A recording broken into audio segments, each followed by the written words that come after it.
Rabbi, you may begin. Consul General David Gill of the Federal Republic of Germany, welcome to the Park East Synagogue dialogue, and particularly on a very, very painful day for me personally, as a actual witness of the Kristallnacht in my birthplace, Vienna, on November 9th and November 10th, when I saw my synagogue set afire while policemen and firemen were standing by rejoicing. And it's a painful recall and has stayed with me throughout life, particularly these days whenever I see a church, a mosque, a synagogue, or any temple attacked. It goes to the jugular vein of a faith community. And that's my reaction and my constant association with the that horrible night. In fact, one of my members was my next door neighbor in Vienna, Trudy Kisselhoff. She's now 4 years older than I am. And her father that night was taken to the Kaserne and then deported to Dachau, looting, beating 30,000 men actually sent to Dachau and Buchenwald and so forth. So I thank you, my friend, because you have been a friend since your arrival in New York, and also having been part of the cut between East and West Germany. You lived also on the communist rule. So you know exactly what oppression is, persecution, and since you have been here and throughout your life, after November 9th, when Germany was reunited, the Berlin Wall came down, you have devoted, in the tradition of your father, a Protestant minister, healing, building bridges. And that's exactly what you have done here in New York, reaching out to me and to the entire Jewish community in order to strengthen the relationship between Germany, Federal Republic, and Jewish community in New York, and also with Israel. So welcome, and I would ask you the question, how is Kristallnacht, or it's called Pogrom 1938, how is it commemorated in Germany today, particularly in schools? Thank you, Rabbi Schneier, to inviting me for this very important evening talk. Indeed, November 9th is a very special date in German history for so many reasons. It's not only those two events happened on November 9th. And while I always will remember November 9th in 1989, 33 years ago, as a great event which changed my life dramatically. I wouldn't have been a diplomat if East Germany would have existed any longer. But November 9th is in particular the day of remembering the atrocities the Nazis did against the Jewish community and their fellow Jewish Germans. And so it is important that we remember this date. It is important that people like you tell the younger generations what you experienced in this time. And it is important that we preserve this remembrance in order to underline never again. You know, it's not only recalling the atrocities, but it was really a turning point. Because unfortunately, whether it's the democratic nations or any nation in the world, silence did not respond to this. It could have been stopped.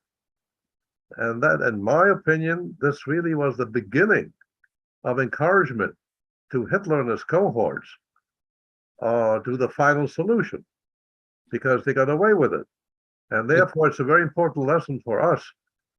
Silence should not be a response, but perpetrators act in such a horrible disregard of human life and human dignity. I totally agree with you. And that's why it's so important that whenever an anti-Semitic attack happens, and even if it doesn't happen anytime, that people go on the street and really cry out that they won't accept any kind of anti-Semitism and hatred. And this is important also in my country. That's not just an issue for the government or the churches, it's for the whole society to speak out and to stop this hatred in the beginning. And remembering helps to do this. Remembering that there were way too few people who spoke out and showed their solidarity with the Jewish neighbors. So, and it took in Germany quite a while that we really established a remembrance of this special day, Kristallnacht, as you call it here in Germany. We say Pogromnacht because there was a discussion about, doesn't Kristallnacht sound too nice? Crystals are nice. And that was the discussion, and that's why Kristallnacht is not used anymore in Germany as a term. But it took decades that the society started to really remember November the 9th as a very crucial day in the development of the Shoah. I'm glad you mentioned this because 40 years ago, I visited on Purim, Munich, and then went to Dachau. And then encountered 125 students from gymnasium. And I was asked, will you speak to them? And my question was, how many of you have ever met a Jew? Not a one. How many of you have ever been told about the Holocaust and the Nazi atrocities? No one. And there was a great story in the Süddeutsche Zeitung, how I explained to them, high school kids, the atrocities because they were not taught. They were not taught at that particular time. Yeah. So it took years for Germany actually to face a horrible past and actually encourage a new generation in terms of outreach and so forth. And in fact, are you surprised? I'm sorry, go ahead. No, I just wanted to explain. You're totally right. I mean, that changed dramatically. And it started to change in the West earlier than in the East. In the West, there was in the late 70s, early 80s, more information. People saw movies about this time, and there was a societal discussion starting. And they started also to tell the truth and remember these events. In the East, it was a little bit different. The East German legacy of the Stasi, of the Nazi time, was the heroic communist fighters against the Nazis who were killed in the concentration camps, the heroic Soviet army who freed the Germans from the Nazis. And yes, there were Jews who were killed, but that didn't play the role in our history lessons, not at all.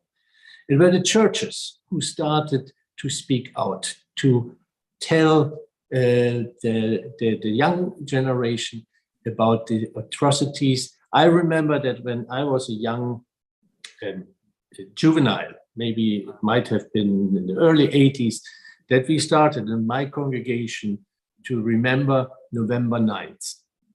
But we were the first, the churches were the first in East Germany who remembered that. And it took another decade maybe that when the reunited Germany developed more and more curricula for the schools. And now you really have it is part of the curricula in elementary schools, very little, but of course in high schools, almost every German student has been to a concentration camp or other site of the Nazi time and the Shoah before they leave school.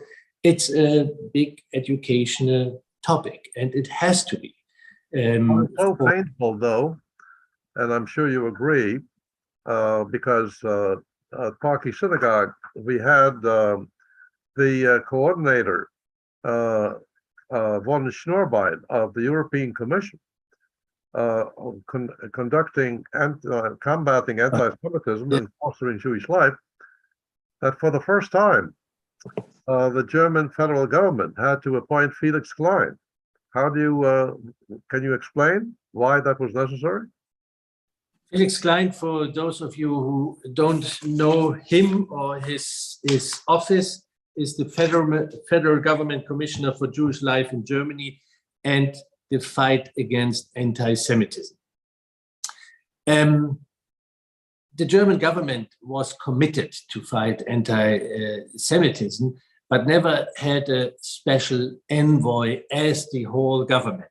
Felix Klein, before he joined the federal government, he served at the foreign ministry as a special envoy for these topics, but it was only in the foreign ministry, and he reached out to the World Jewish Congress, other organizations, Jewish organizations, to tackle this issue and to connect in the fight against anti-Semitism and against distortion of the Holocaust, and to bundle the activities against this. But in 2018, the federal government decided we need a special person who is really the liaison person of the federal government, on the one hand, to the Jewish community, who supports the flourishing of Jewish life in Germany, who supports synagogues, Jewish places of education, you name it, and also to organize the fight against anti-Semitism on a federal level, to include all the different ministries in this fight. So Felix Klein does it for 4 years, and he is very,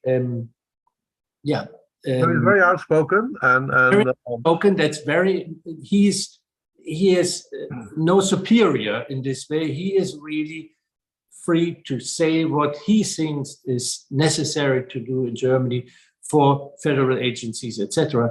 And that's very important, that we have this independent person with a federal authority. And in the meantime, since then, all the 16 states named commissioners for Jewish life and for the fight against anti-Semitism. It is visible in the policies of the federal and the state governments that we have to take this fight seriously. How do you explain the widespread anti-Semitism in Germany? I mean, we have it here in the United States. Yeah. We have actually, von Schneier spoke about, her topic was the safety of Jews in Europe. Can Jews be safe in Europe today? And we have Deborah Lipstadt, who was just made ambassador right here, again, dealing with anti-Semitism in the United States. How do you explain the rise of anti-Semitism in Germany? Well, this is a development which maybe has to do in part also with the way we communicate today. There are ways of communication which were not available 10 or 20 years ago, and it's easier to spread the poison of anti-Semitism in the society. First of all, let me say the vast majority in Germany is not at all anti-Semitic. They are very clear in their statement, and you always have a lot of people who are willing to go out on the street and to protest anti-Semitism. And I just want to remind you, we had, it's now 3 years ago, this terrible attack on the synagogue in Halle, where, thank God, nobody of the congregation was killed, but 2 bystanders. But the same evening, the Chancellor of Germany went to the synagogue, the new synagogue, so-called, in Berlin, to show her solidarity with the Jewish community at a protest there. And the next day, the President Steinmeier, went in person to Halle to meet with the congregation there, to show solidarity and to show everybody in this country anti-Semitism and hatred doesn't have a place. You have different sources of anti-Semitism, of course, and none is better than the other. There is this historic anti-Semitism. People are still following, by not huge numbers, but people who fall for this and who won't learn from the past. There is anti-Semitism also in parts of the extreme left, particularly when they attack Israel, and they always will try to explain it's not anti-Semitic, it's only against Israel, but it is clear anti-Semitism. And of course, there is an anti-Semitism in parts of the Muslim community in Germany, which is also very visible against Israel. And we have to tackle these different sources of anti-Semitism, and we try to do it in its legal means. So Holocaust distortion or denial of the Holocaust, for instance, is a crime, will be punished by the courts. We have other possibilities to tackle these problems, and we have to educate the people, and particularly those who migrated to Germany and don't have this experience, historical experience from their families and their neighborhood in their youth. We have to explain them. If you want to live in Germany, that is part of your heritage. And you have to take this serious, and we won't tolerate any anti-Semitism. We have to, we have a responsibility to fight this, and we expect it of every part of every member of our society. What are the states or the federal government doing in terms of protection of synagogues? Unfortunately, we have to protect synagogues in Germany, and we always have done so. And not only synagogues, also Jewish schools, all places which are connected to the Jewish community. That's very sad. But we do so. And there was a special program launched after the attack in Halle, when the federal government pledged, I think, 22 or 25 million to invest into the security of places of worship, Jewish worship and Jewish education. And part of the yearly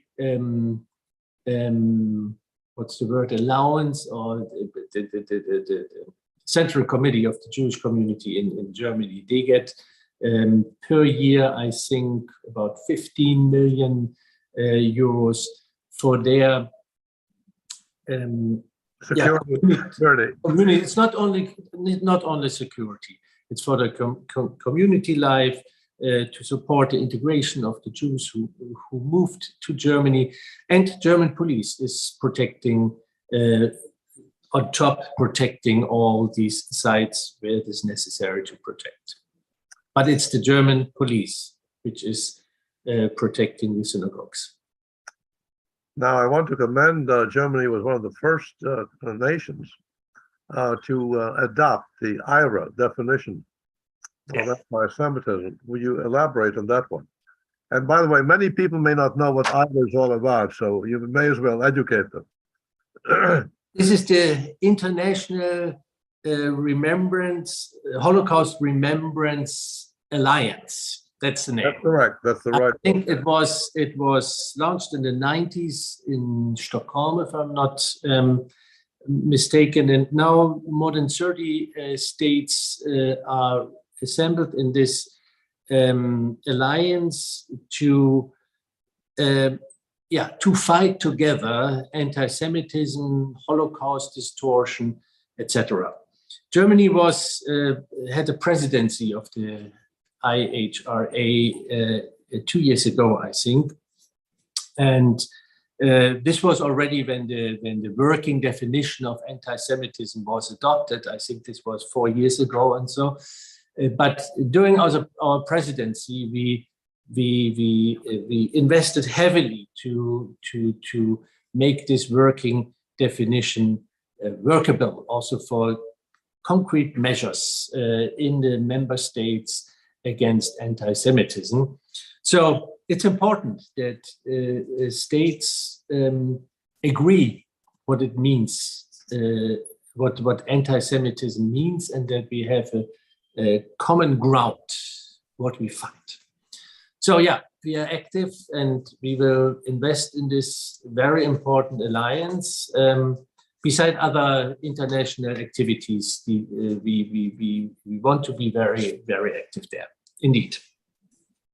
Now, of course, you know about my friendship with the former Chancellor Angela Merkel.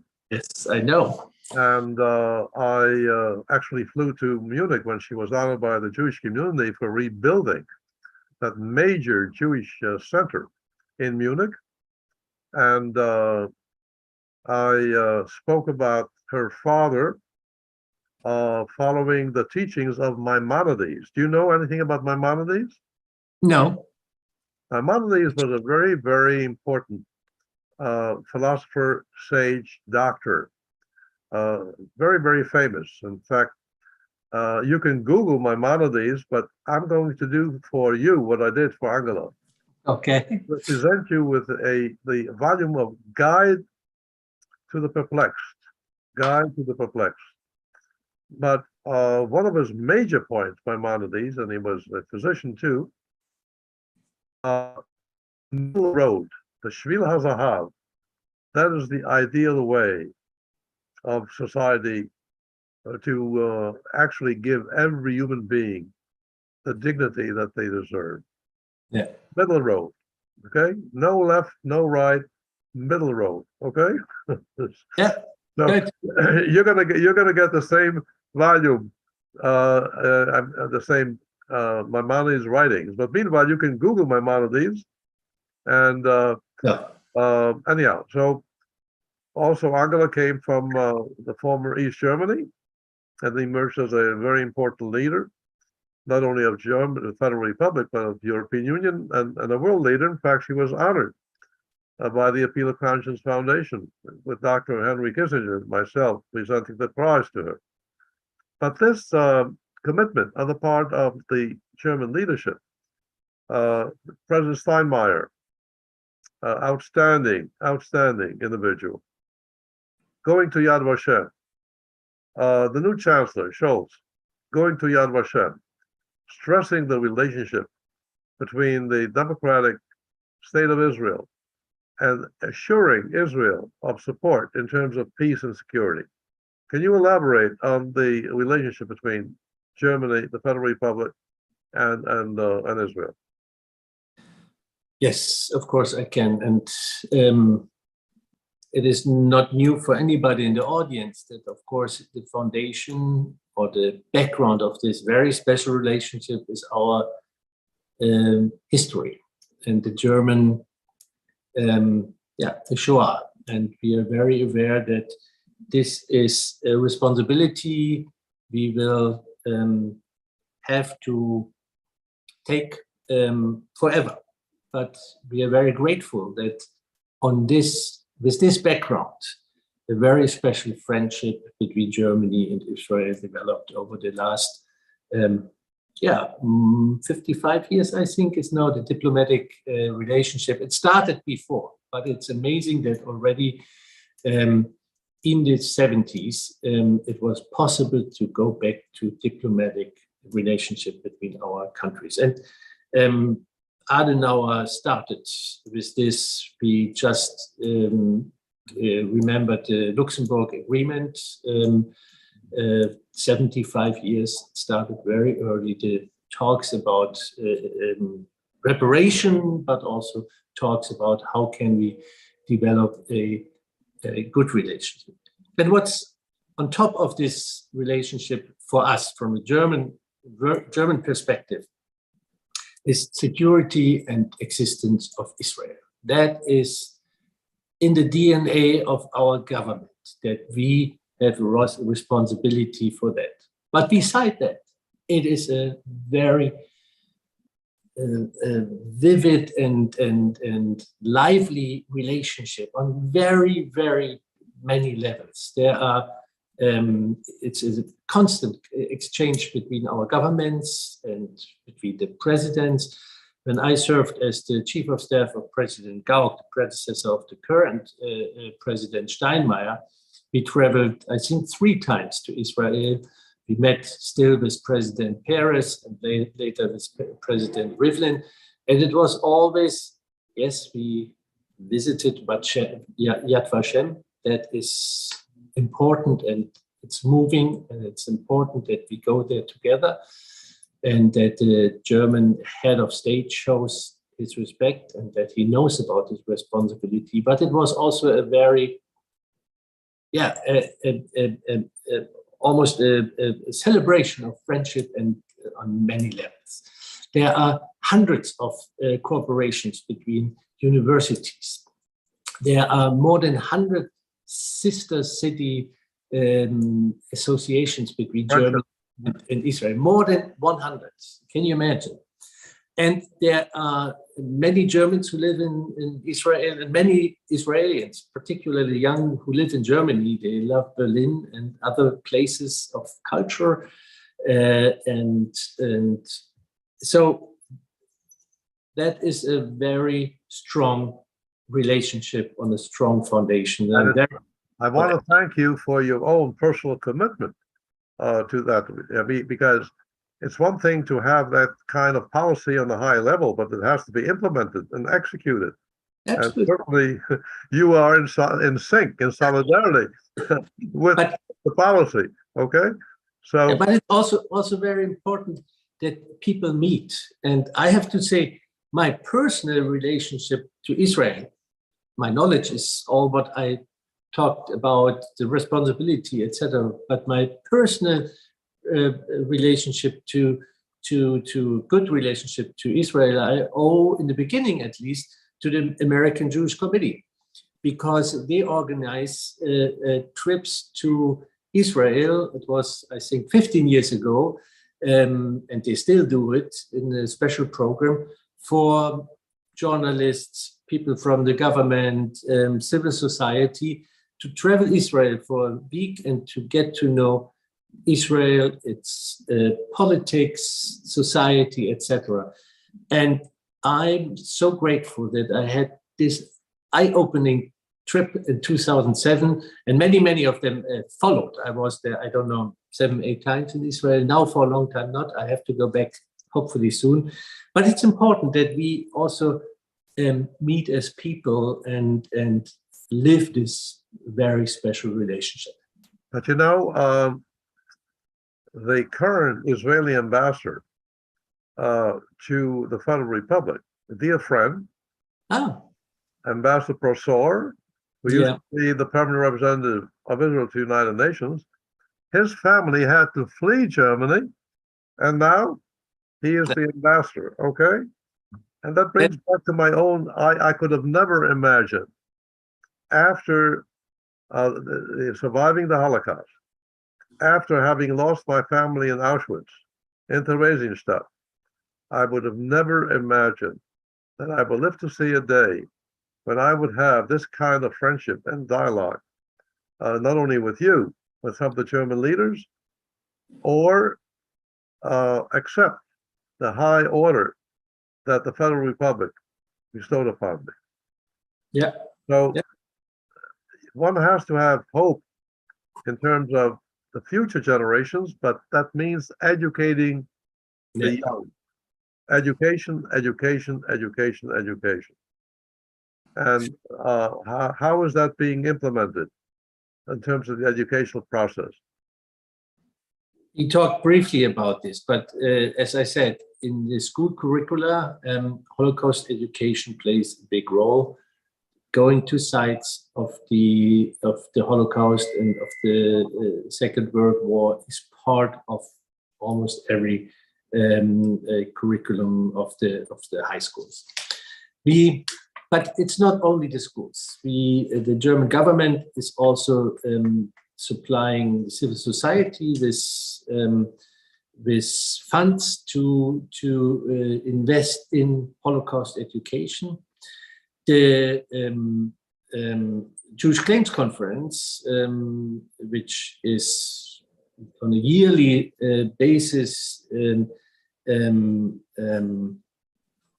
discussing how much money has to be invested in the support of Holocaust survivors. They also launched a program for Holocaust education, and until the year of 2025, so in the next 3 years, started last year, the Jewish Claims Conference will get 100 million from the German government to invest in new programs of Holocaust education. And you can be sure it's not only used in Germany, but it will be used also in other countries. And that's an important part of Holocaust education, will be an important part of Holocaust education in the future. I'm glad you mentioned the Claims Conference, because there's a bit of history here. It was the vision of Chancellor Adenauer and Dr. Nachum Goldman of the World Jewish Congress in terms of accepting the restitution, because there was a given point right after the Holocaust when a German car for a Jew was a no-no. Yeah. Any visiting Germany, a no-no, okay? And as a result of actually facing the tragic past and having the determination to build a future relationship, all that has changed. And salute you also for your own efforts in terms of the annual Claims Conference, particularly Holocaust survivors in Eastern Europe who did not have the means to this day, or Holocaust survivors who need medical help. Through the Claims Conference negotiations with the Federal Republic, that has been addressed. Yeah. I think that's a very important contribution. And this is going on, and it is a substantial sum which is paid to the Jewish Claims Conference to support these Holocaust survivors. And until, I think, 10 or 12 years ago, it were particularly pensions, and then they started with a program which is now the substance of this sum of 1.2 billion for this year alone, to support the more and more elderly Holocaust survivors. They get living assistance at home, they get health care at home. We want to, as much as possible, we want to enable these Holocaust survivors that they can stay in their known environment and not going in any facilities. And that's a commitment the German government did, and the Jewish Claims Conference is our important partner, and they are dealing with these questions. I wanted to add one issue what is really very close to my heart, and I'm so grateful that it is possible, to what you have said about German cars, no go for Jews who fled Germany, etc., etc. Some of you in the audience might know about this, but many Jews who had to flee Germany under the Nazis and lost their citizenship, their German citizenship, come to our consulate to apply to regain their citizenship. And it's humbling, really humbling, when people who are in their 80s and 90s come here and say, at the end of my life, I want to reconnect with my home country also in this way, and I've found trust in the Germany, which is so different from the Germany I had to flee from.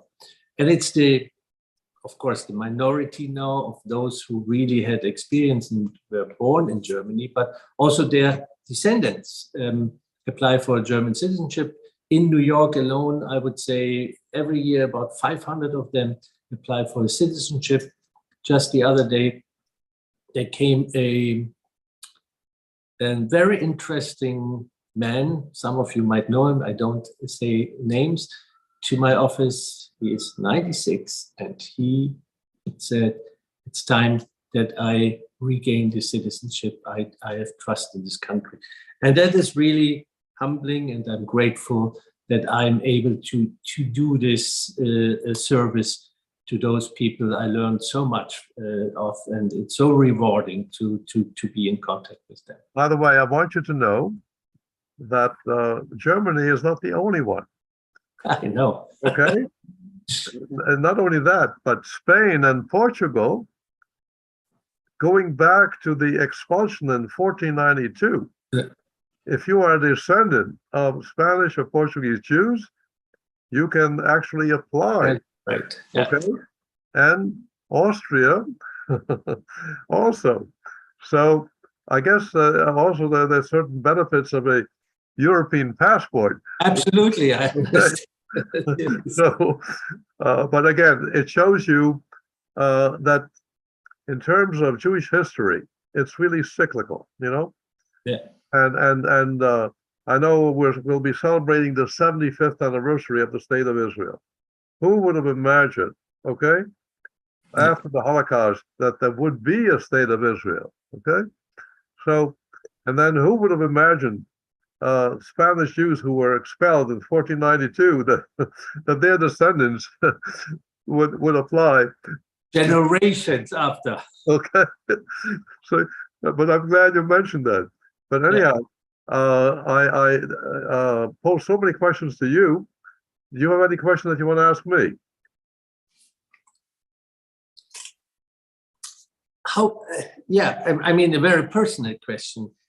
How much did it shape you and you becoming a rabbi to have experienced what you experienced in your childhood in Vienna, and then coming to a country which, I don't know, how open was America when you came a refugee? I was 17. And that you decided, I want to become a rabbi. Did it play a role, what you had experienced? Did you want to serve your community, your religion, to survive after what happened?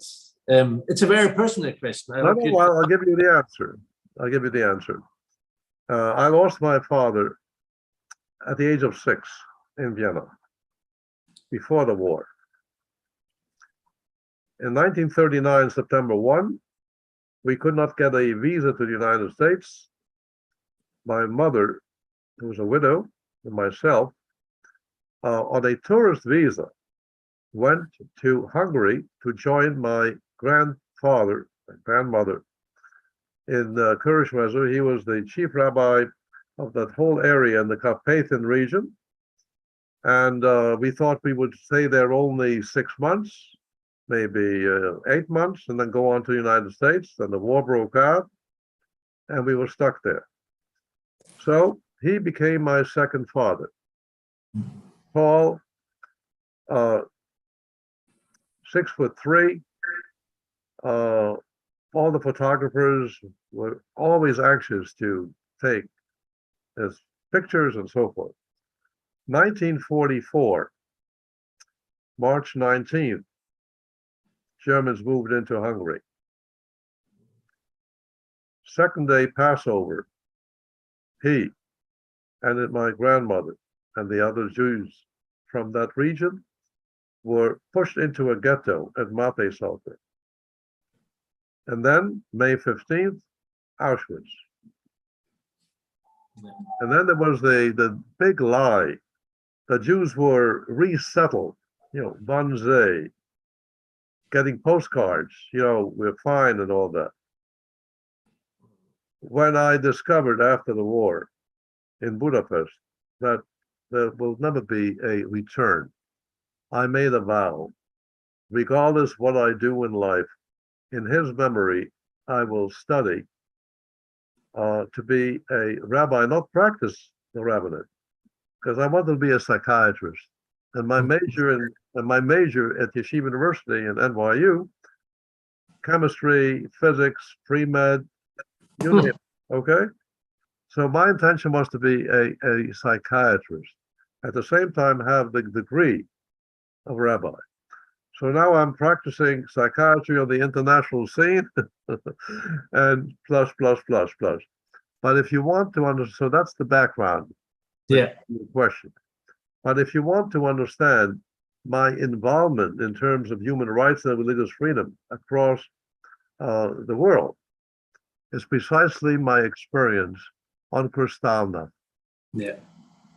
Because when I see during the height of the Yugoslav civil strife, and I visited Sarajevo and Pristina and you name it, and Zagreb, and I dealt with Tuzman, and I dealt with the Milosevic, Izetbegovic, and I saw churches, mosques destroyed, brought back exactly. That's why I've been pushing in the United Nations for the protection of religious sites resolution, which was adopted unanimously. And that's the Appeal of Conscience Foundation, Human Rights for Soviet Jews, Interfaith Foundation, I started in 1965. So it's a combination. I'm glad you asked the question. So it's a twofold answer. Rabbi, in memory of my grandfather, and of course, there's no greater service than serving your people. I'm talking to a son of a pastor, so you know what it is. Yes, indeed. You know what it is. And I'm surprised you didn't be, I mean, in a way, you became also a pastor. I don't know if I told you, if the wall wouldn't have fallen, I would be a Protestant minister now. I started my seminary studies in '88 in East Berlin, after I was denied higher education in East Germany, and I'm also a trained plumber for this reason. But yes, I'm very aware how important and how rewarding also it is to serve your people, and I would have done it if things wouldn't have developed as they did. But you're still on a sacred mission of soul. Yeah, maybe in a way, yes. Okay, and that makes you even not just a diplomat, but the human dimension. Okay, thank you. Yes, human that's important. Yeah. All right, and the sensitivity that you've had. So to carry on further this discussion, first of all, you never fail to miss the observance that we always arrange at Park East Synagogue with the United Nations National Holocaust Remembrance Day. Yeah. So, I'll give you advance notice. It will be held on January 28th, a day after January 27th. Yeah. And again, with Diplomatic Corps and the Secretary General. But closer, this Saturday, we will warmly welcome you in person to carry on, first of all, your address at 10:30. And you'll be talking about the Jewish community in Germany, We'll discuss also the widespread anti-Semitism, safety and security of Israel, anyhow, and then a dialogue with me after your address. So invite everyone who is listening today, and then there will be a luncheon in your honor. Thank you. That will follow the service at 12. But I urge the people to come to hear your address, not just a lunch. Anyhow, so that's the invitation. And again, I can't thank you for this dialogue that we've had this evening. It was a very personal, friendly discussion. And because I really, since your arrival in New York, you have done your utmost to be that bridge builder and continue with God's blessings. What about your father? How long did he serve as his pastor? He served very long, not like you. And unfortunately, he passed away 3 years ago. He was in a blessed age. He was already 91. Others get older, I know. No, well, but I followed Dr. Kissinger at 99, okay? Exactly.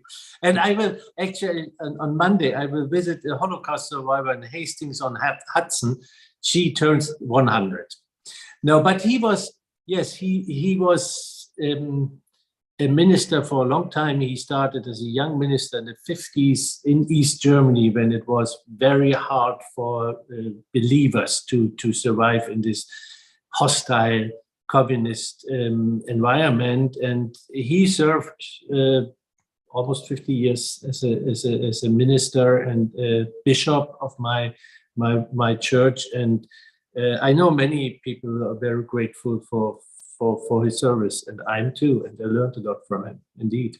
Was he a Lutheran pastor? Actually, yes, kind of Lutheran.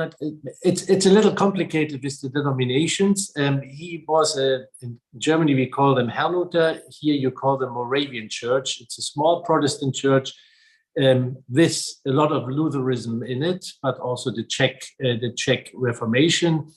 A church founded by refugees in Saxony, where I grew up in the early 18th century. Because the Lutheran Church was really the human rights spokesman at the time.